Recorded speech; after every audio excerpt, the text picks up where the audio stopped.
This is about the private sponsorship scheme that Canada has. Yes. So just explain a little bit about that to us. So you get together in groups. We get together in groups. We decide to sponsor a family, which means we have to fulfill certain obligations. The first one of the obligations is we have to have money.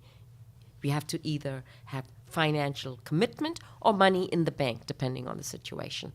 So for a family of 4, you need to show a minimum of $27,000 and so on and so forth. We decided to sponsor a family of 12. So we needed much, much, much more. We actually were able to raise, as I said, $80,000 without any trouble at all. And that money goes to that family? Towards helping them pay for the cost of housing, food, transportation, etc. in the first year of arrival. To get settled. To get settled. Why would people do that? Where does that money? That money can be your own money. It is our own money. Right. It is all private money. Why do we do that, as opposed to, giving it away to another organization?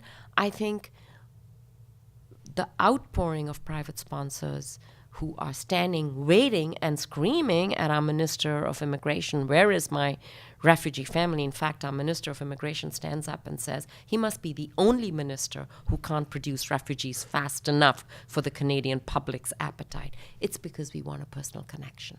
We want to play more than a passive role in settlement. So in our case, we visit them once a week. We make sure the children have tutoring.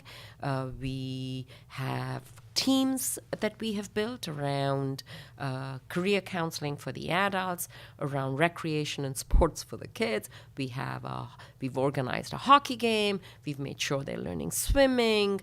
Oh my God, the conferences with the school teachers.